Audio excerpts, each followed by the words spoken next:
Good morning students. మనం చివరి క్లాస్లో 15th గ్రూప్ మూలకాలకు సంబంధించినటువంటి రసాయన ధర్మాలు మనం కొన్నిటిని నేర్చుకోవడం జరిగింది. ముఖ్యంగా ఆక్సిజన్తో జరిగేటువంటి చర్య, అదేవిధంగా హైడ్రోజన్తో జరిగేటువంటి చర్యలు మనం తెలుసుకున్నాం. మరి హైడ్రోజన్తో జరిగేటువంటి చర్యల్లో మనకి ఇక్కడ మనం పరిశీలిస్తే మనకి విభిన్నమైనటువంటి కాంపౌండ్స్ ఏర్పడతాయని, అయితే ఇక్కడ ఆక్సిజన్తో జరిగేటువంటి చర్యలు కనుక ఇక్కడ మనం పరిశీలిస్తే చూడండి, nitrogen, phosphorus, arsenic, antimony, bismuth, ఇవి 15th గ్రూప్ మూలకాలుగా ఇక్కడ మనం తెలియజేస్తాం.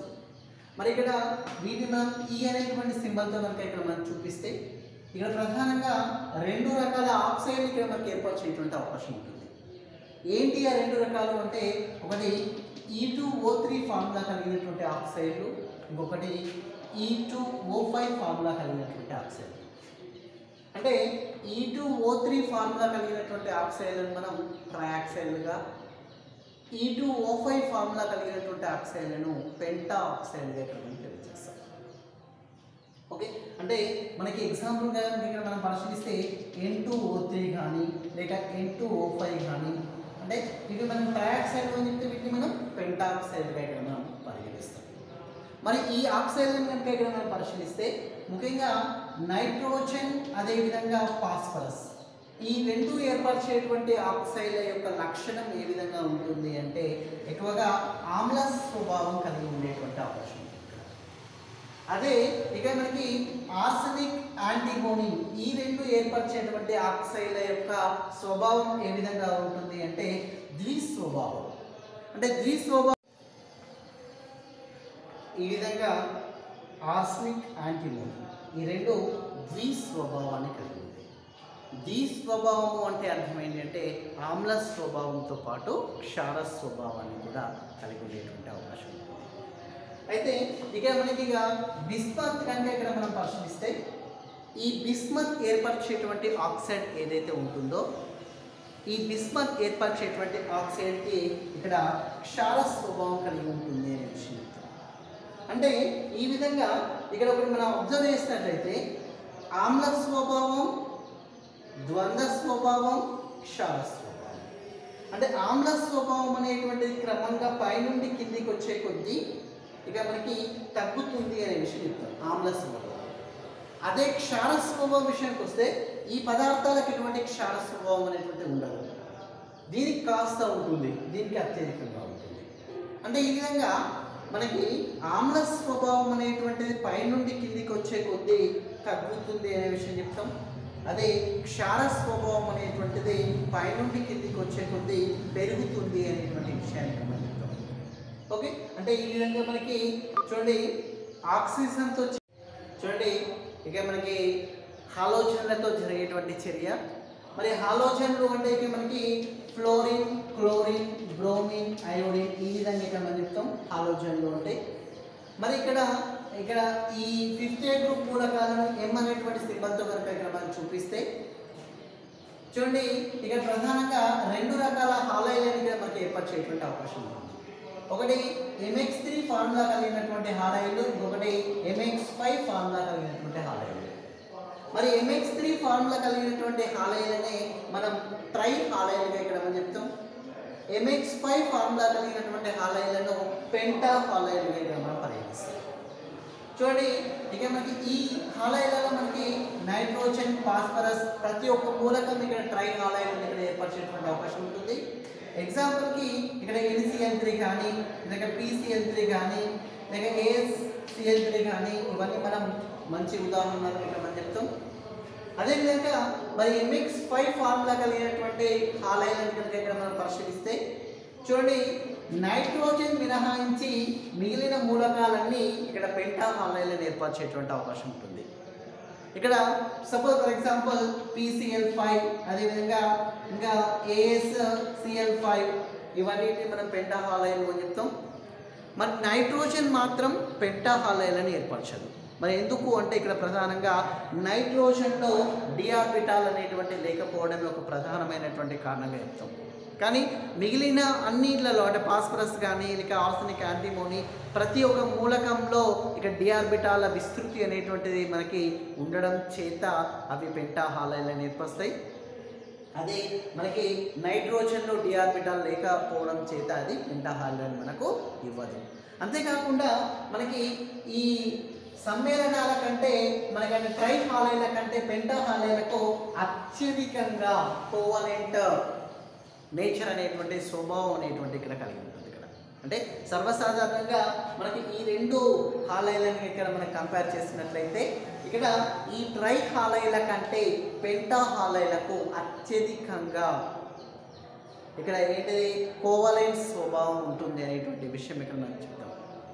అయితే సర్వసాధారణంగా మనకి ఇక్కడ ఓన్లీ నైట్రోజన్ ఏర్పరిచేటువంటి ట్రై హాలైడ్లు మనం మినహాయిస్తే ఇక మనకి ఇక మిగిలినవన్నీ అత్యంత స్థిరమైనటువంటివి ఇక్కడ మనం చెప్తాం. అంటే ఇక్కడ నైట్రోజన్ ఏర్పరిచేటువంటి NF3 నైట్రోజన్ ఫ్లోరైడ్ మాత్రమే ఇక్కడ స్థిరంగా చెప్తాం. అంటే నైట్రోజన్ ఏర్పరిచేటువంటి ట్రై హాలైడ్ ఏదైతే ఉంటుందో ఇక NF3 అనేటువంటిది మాత్రమే ఇక్కడ స్థిరంగా ఉంటుంది. ఇక మనకి ఇక మిగిలిన నైట్రోజన్ ఏర్పరిచేటువంటి హాలైడ్లు ఏవి ఇక్కడ స్థిరంగా ఉండేటువంటి అవకాశం ఉండదు ఇక్కడ మనకి. ఓకే, అంటే ఈ విధంగా మనకి ఇక్కడ హాలోజన్లు అనేటువంటివి ఈ గ్రూప్ మూలకాలతో చర్య జరిపినప్పుడు ఈ విధంగా మనకి విభిన్నమైనటువంటి సమ్మేళనాలను ఇక్కడ ఏర్పరిచేటువంటి అవకాశం ఉంటుంది.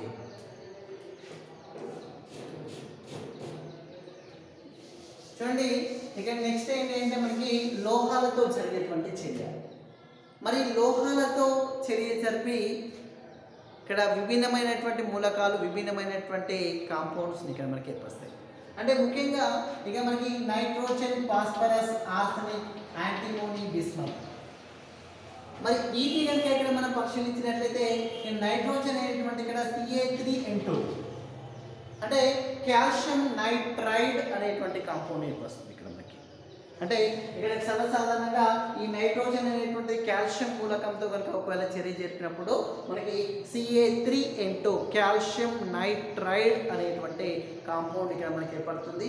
అదేవిధంగా ఒకవేళ ఫాస్ఫరస్ కనుక ఇక్కడ మనం పరిశీలిస్తే ఇక్కడ Ca3P2గా ఇక్కడ మనం చెప్తాం.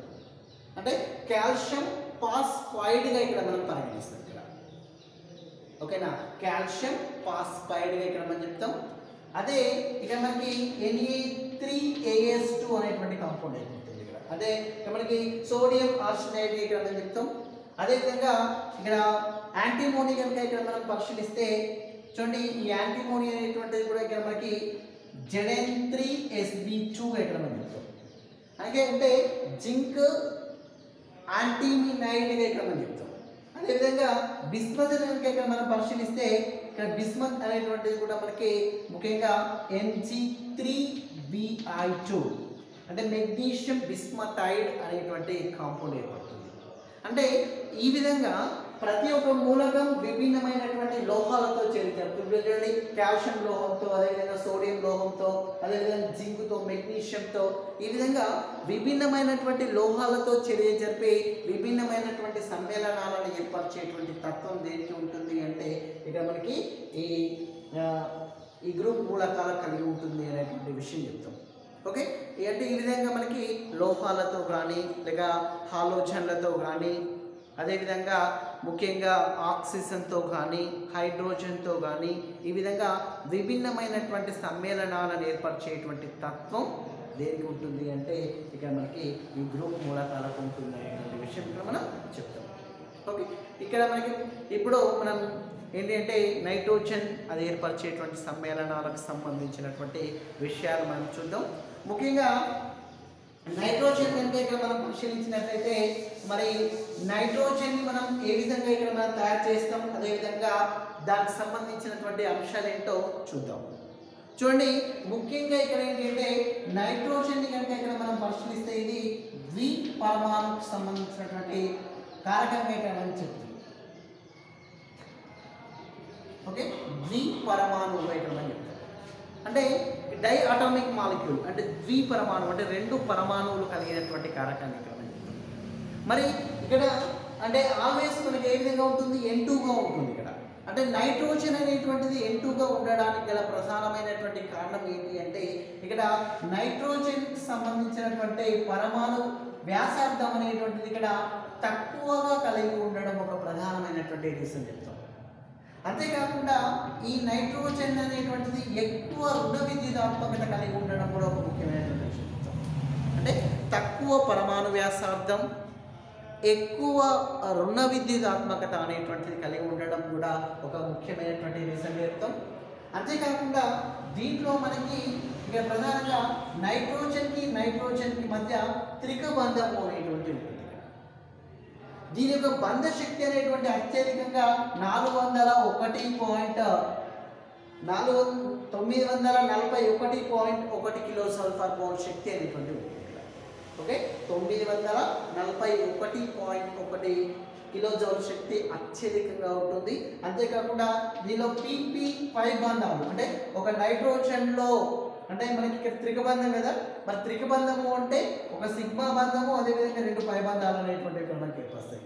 మరి ఈ 2 పై బంధాలు అనేటువంటివి ఇక్కడ మనకి ఈ పై బంధం అనేటువంటి ఏ విధంగా ఏర్పడుతుంది, ఇక్కడ నైట్రోజన్లో ఉండేటువంటి ఫాస్ఫరస్ ఇక్కడ మనకి p ఆర్బిటాల్ తోటి మరొక నైట్రోజన్లో ఉండేటువంటి p ఆర్బిటాల్ మధ్య మనకి ఇక్కడ దానిలో ఉండేటువంటి ఎలక్ట్రాన్ల మధ్య ఇక్కడ మనకు పైబంధం అనేటువంటి ఏర్పడుతుంది. కాబట్టి అంటే మొత్తం మీద ఇక్కడ PP పైబంధం అనేటువంటిది ఉండడం చేత మనకి నైట్రోజన్ అనేటువంటిది ఎల్లప్పుడూ ఇక్కడ ద్విపరమాణువుగా ఉంటుంది అనేటువంటి విషయం చెప్తాం ఇక్కడ.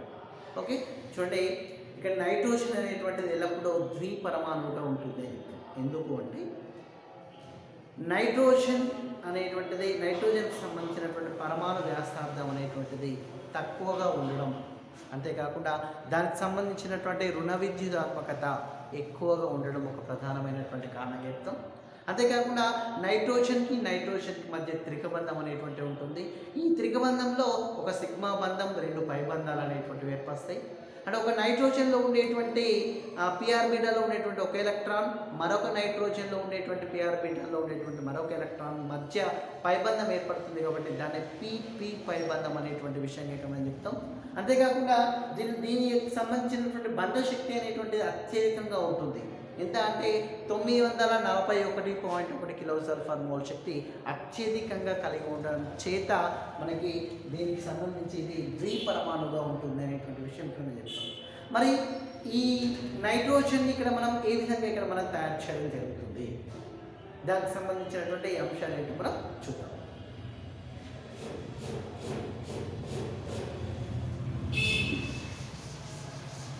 చూడండి ఇక్కడ మనం నైట్రోజన్కి సంబంధించినటువంటి తయారీ. మరి ఈ నైట్రోజన్ ఇక్కడ మనం చాలా రకాలుగా ఇక్కడ మనం తయారు చేయడం జరుగుతుందండి. మరి ఏ విధంగా ఇక్కడ మనం తయారు చేస్తాం అంటే ఇక్కడ BaN3 టేకెన్ ట్వైస్ ఇక్కడ మనం చెప్తాం. ఓకే, BaN3 టేకెన్ ట్వైస్ ఇక్కడ చెప్తాం. అంటే బేరియం అజైడ్ ఇక్కడ మనం చెప్తాం. మరి ఈ బేరియం అజైడ్ని కనుక మనం వేడి చేస్తే మనకి ఇక్కడ ఏమేర్పడుతుంది అంటే బేరియంతో పాటు మనకి ఇక్కడ నైట్రోజన్ అనేటువంటి ఏర్పడేటువంటి అవకాశం ఉంటుందండి. ఓకేనా, అంటే ఈ విధంగా మనకి BaN3 టేకెన్ ట్వైస్ అంటే బేరియం అజైడ్ ఇక్కడ మనం చెప్తాం. ఈ బేరియం అజైడ్ని కనుక మనం వేడి చేస్తే మనకి బేరియంతో పాటు నైట్రోజన్ అనేటువంటి ఉంటుంది. అదేవిధంగా ఇక రెండో అంశం కనుక ఇక్కడ మనం పరిశీలిస్తే చూడండి ఇక్కడ ప్రధానంగా NH4Cl అంటే అమోనియం క్లోరైడ్ ఇక్కడ మనం చెప్తాం. ఓకే, NH4Cl అంటే ఏంటంటే ఇక్కడ మనకి అమోనియం క్లోరైడ్ ఇక్కడ మనం పరిగణించడం జరుగుతుంది. అయితే ఇక్కడ మనకి ఈ అమోనియం క్లోరైడ్కి మనం ఇక్కడ NaNO2ని ఇక్కడ మనం యాడ్ చేద్దాం. ఓకే, అమోనియం క్లోరైడ్ ఇక్కడ ఏం చెప్తాం, NaNO2ని యాడ్ చేద్దాం. సోడియం నైట్రైట్ ఇక్కడ మనం చెప్తాం. ఈ సోడియం నైట్రైట్ని కనుక కలిపి చర్య జరిపితే ఈ చర్యలో ఇక్కడ మనకి ఏమేర్పడుతుందంటే ఇక్కడ నైట్రోజన్ ఇక్కడ మనకి ఏమేర్పడుతుందంటే N2 అనేటువంటి ఏర్పడుతుంది. ఓకే, నైట్రోజన్ అనేటువంటి ఏర్పడుతుంది. అదేవిధంగా ఇక్కడ sodium chlorine okay, sodium chloride అంటే ఇక్కడ మనకి ఏమైపడుతుందండి, సోడియం క్లోరైడ్ అనేటువంటి ఏర్పడుతుంది ఇక్కడ. అంతేకాకుండా దీంట్లో మనకి ఏర్పడేటువంటి ముఖ్యమైనటువంటి కాంపౌండ్ ఏంటంటే నీరు అనేటువంటి ఏర్పడుతుంది. అంటే ఈ విధంగా NH4Cl అంటే ఏంటండి, అమోనియం క్లోరైడ్ ఇక్కడ మనం తెలియజేస్తాం. మరి ఈ అమోనియం క్లోరైడ్కి ఇక మనం కలిపేటువంటి కాంపౌండ్ ఏంటి అంటే ఇక్కడ సోడియం నైట్రైట్గా చెప్తాం. ఈ సోడియం నైట్రైట్ను కలిపి చర్య జరిపితే ఇక మనకి ఈ చర్యలో ఏర్పడేటువంటి కాంపౌండ్ ఏంటి అంటే ఒకటి నైట్రోజన్, అదేవిధంగా సోడియం క్లోరైడ్, అదేవిధంగా మనకి ఇక్కడ నీరు అనేటువంటి ఇక్కడ మనకి ఈ చర్యలో ఏర్పడేటువంటి అవకాశం ఉంటుంది. ఓకే, అంతేకాకుండా ఇక్కడ ఒక ప్రధానమైనటువంటి విషయం ఏంటంటే NH4 taken by Cr2O7 అంటే ఇక్కడ అమోనియం డైక్రోమేట్గా ఇక్కడ మనం తెలియచేయడం జరుగుతుంది. ఓకే, అమోనియం డైక్రోమేట్గా ఇక్కడ మనం తెలియజేస్తాం. మరి ఈ అమోనియం డైక్రోమేట్ని కనుక మనం వేడి చేస్తే, ఓకే, అమోనియం డైక్రోమేట్ని కనుక మనం వేడి చేస్తే ఈ చర్యలో ఏర్పడేటువంటి కాంపౌండ్ ఏంటి అంటే ఇక్కడ నైట్రోజన్ ఇక్కడ మనం చెప్తాం. అంతేకాకుండా ఇక్కడ మనకి ప్రధానంగా Cr2O3, okay, Cr2O3 chromium trioxide అని చెప్తాం. ఓకే, Cr2O3 అంటే ఏంటంటే క్రోమియం ట్రైఆక్సైడ్ ఇక్కడ మనం చెప్తాం.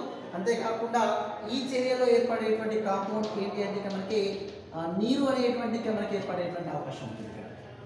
ఓకే, అంటే ఈ విధంగా మనకి అమోనియం డైక్రోమేట్ని మనం వేడి చేస్తే ఇక్కడ నైట్రోజన్తో పాటు Cr2O3 అంటే ఇక్కడ మనకి క్రోమియం ట్రైఆక్సైడ్, అదేవిధంగా మనకి ఇక్కడ నీరు అనేటువంటి ఈ చర్యలు ఏర్పడతాయి. అంతేకాకుండా ప్రధానంగా మనం అమోనియాను కనుక వేడి చేస్తే ఇక్కడ నైట్రోజన్తో పాటు హైడ్రోజన్ అనేటువంటి ఏర్పడుతుంది. అంటే ఈ విధంగా మనకి వివిధ రకాలుగా ఇక్కడ మనం నైట్రోజన్ తయారు చేయవచ్చు. ముఖ్యంగా అమోనియాను తీసుకొని వేడి చేస్తే మనకి నైట్రోజన్ హైడ్రోజన్ ఏర్పడతాయి. బేరియం అజైడ్ను మనం వేడి చేస్తే అక్కడ కూడా మనకి బేరియంతో పాటు నైట్రోజన్ ఏర్పడుతుంది. Ammonium dichromate NH4 taken by Cr2O7 ఈ కాంపౌండ్ని మనం వేడి చేస్తే నైట్రోజన్తో పాటు నీరు, అదేవిధంగా మనకి ఇక్కడ Cr2O3 క్రోమియం ట్రైఆక్సైడ్ అనేటువంటివి ఏర్పడతాయి. అంతేకాకుండా మనకి అమోనియం క్లోరైడ్కి సోడియం నైట్రైట్ను కనుక కలిపి వేడి చర్య జరిపితే ఈ చర్యలో కూడా మనకి ఒకటి నైట్రోజన్, అదేవిధంగా మనకి సోడియం క్లోరైడ్, అదేవిధంగా నీరు అనేటువంటి మనకి ఈ చర్యలో ఏర్పడేటువంటి అవకాశం ఉంటుంది.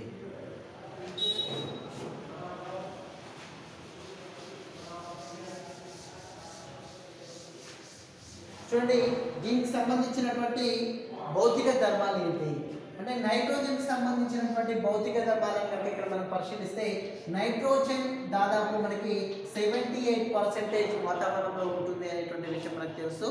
అయితే ఇక్కడ ప్రధానంగా ఏంటి అంటే ఇది ఒక వాయు పదార్థాన్ని ఇక్కడ మనం తెలియజేస్తాం.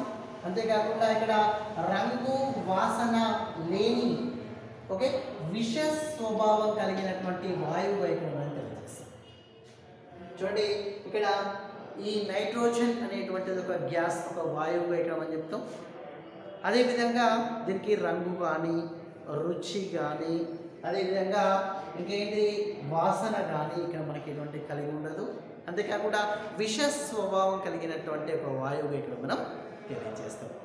మరి దీనికి సంబంధించినటువంటి రసాయన ధర్మాలు ఏంటివి అంటే ముఖ్యంగా నైట్రోజన్ అనేటువంటి చాలా రకాల పదార్థాలతో చర్య జరిపేటువంటి తత్వం కలిగి ఉంటుంది. మరి ఏ విధంగా అంటే చూడండి, ముఖ్యంగా లోహాలతో చర్య జరిపేటువంటి తత్వం ఉంటుంది. మరి లోహాలతో చర్య జరిపినప్పుడు ఉదాహరణకి ఇక్కడ మనకి మెగ్నీషియం, ఈ మెగ్నీషియం అనేటువంటిది ఇక్కడ నైట్రోజన్తో చర్య జరిపినప్పుడు ఇక్కడ Mg3N2 అనేటువంటి ఏర్పడుతుందండి. అంటే మనకి మెగ్నీషియం నైట్రైడ్గా ఇక్కడ మనం తెలియజేస్తాం. ఓకే, అంటే ఈ విధంగా మనకి ఒకవేళ ఇక్కడ కాల్షియంతో కనుక ఒకవేళ చర్య జరిపినప్పుడు ఇక్కడ Ca3N2 కాల్షియం నైట్రైడ్ని ఇక్కడ ఏర్పడుతుంది.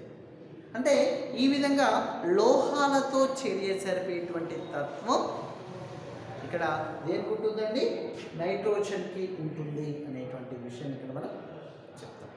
అదేవిధంగా ముఖ్యంగా ఆక్సిజన్తో చర్య జరిపేటువంటి తత్వం కూడా ఇక్కడ మనకి నైట్రోజన్కి ఉంటుంది అనేటువంటి విషయం. మరి నైట్రోజన్ అనేటువంటిది ఇక్కడ ఆక్సిజన్తో కనుక ఒకవేళ చర్య జరిపినప్పుడు మనకి ఏర్పరిచేటువంటి కాంపౌండ్ ఏంటి అంటే నైట్రిక్ ఆక్సైడ్ ఇక్కడ మనం చెప్తాం. NO నైట్రిక్ ఆక్సైడ్గా ఇక్కడ మనం పరిగణించలేదు. అదేవిధంగా ఇక్కడ ఆక్సిజనే కాకుండా హైడ్రోజన్తో కూడా ఇక్కడ చర్య జరిపేటువంటి అవకాశం ఉంది. మరి హైడ్రోజన్తో చర్య జరిపినప్పుడు అమోనియాని మనకి వస్తుంది. అంటే ఇక మనకి సపోజ్ నైట్రోజన్ని హైడ్రోజన్ని కలిపి ఐరన్ ఉత్ప్రేరకంగా మాలిబ్డినియంను ప్రామోటర్గా, అంటే ఇక్కడ ఉత్ప్రేరకం యొక్క క్రియాశీలతను పెంచేటువంటిది ప్రామోటర్ అని చెప్తాం. ఈ విధంగా మనకి నైట్రోజన్కి హైడ్రోజన్ని కలిపి కనుక చర్య జరిపినప్పుడు ఈ చర్యలో మనకి ఏర్పడేటువంటి కాంపౌండ్ ఏంటి అంటే అమోనియా ఏర్పడుతుందండి. అంటే ఈ విధంగా మనకి లోహాలతోనే కాకుండా ఇక్కడ అలోహాలు అయినటువంటి ఆక్సిజన్, అంటే మనకి ఆ హైడ్రోజన్ కానీ ఈ విధంగా విభిన్నమైనటువంటి కాంపౌండ్స్తో, అంటే ఆక్సిజన్తో కానీ లేక హైడ్రోజన్తో కానీ ఈ విధంగా విభిన్నమైనటువంటి కాంపౌండ్స్తో చర్య జరిపేటువంటి తత్వం ఇక్కడ నైట్రోజన్కి ఉంటుంది అనేటువంటి విషయం ఇక్కడ మనం చెప్తాం. అంతేకాకుండా ఇక మనకి మరి ఈ నైట్రోజన్ని కనుక ఇక్కడ మనం పరిశీలిస్తే నైట్రోజన్ మనకు చాలా రకాలుగా ఉపయోగపడేటువంటి అతి ముఖ్యమైనటువంటి కారకంగా ఇక్కడ మనం చెప్తాం. సర్వసాధారణంగా ఇక్కడ మొక్కలలో ఉండేటువంటి వాటిలో మొక్కలలో ప్రధానంగా ఉండేటువంటి మనకి నైట్రోజన్ ఇక్కడ మనం చెప్తాం. లెగ్యుమినేసికి సంబంధించినటువంటి మొక్కలలో ప్రధానంగా ఉంటుంది. అంతేకాకుండా ఇక్కడ వాతావరణంలో మనకి అత్యధికంగా ఉంటుంది. అంతేకాకుండా ఇక్కడ కొంత జడ వాతావరణాన్ని ఏర్పరచడానికి కూడా నైట్రోజన్ అనేటువంటిది ముఖ్యంగా ఉపయోగపడుతుంది అనేటువంటి విషయం చెప్తాం. అంటే ఇప్పుడు అనేక రకాలైనటువంటి రసాయన చర్యలు అనేటువంటి జరుగుతాయి. మరి ఈ రసాయన చర్యలు జరిగేటప్పుడు మనకి జడ వాతావరణాన్ని కల్పించేందుకు ప్రధానంగా ఇక్కడ మనకి ఈ నైట్రోజన్ అనేటువంటి ఇక్కడ ఉపయోగపడేటువంటి అవకాశం ఉంది విషయం చెప్తాం. ఓకే, మనం ఇక తర్వాతి క్లాసులో నైట్రోజన్ ఏర్పరిచేటువంటి అతి ముఖ్యమైనటువంటి సమ్మేళనాలు ఇక్కడ మనకు కలిగి ఉన్నాయి. వెరీ వెరీ ఇంపార్టెంట్ అండి. మనకి ఏంటి అంటే ఒకటి NH3 అమోనియాగా ఇక్కడ మనం తెలియజేస్తాం. అంతేకాకుండా HNO3 నైట్రిక్ ఆమ్లము అని చెప్తాం. మరి ఈ అమోనియా అదేవిధంగా నత్రిక్ ఆమ్లానికి సంబంధించినటువంటి తయారీ, వాటికి సంబంధించినటువంటి రసాయన ధర్మాలు ఏంటో మనం తర్వాత క్లాస్లో చూద్దాం.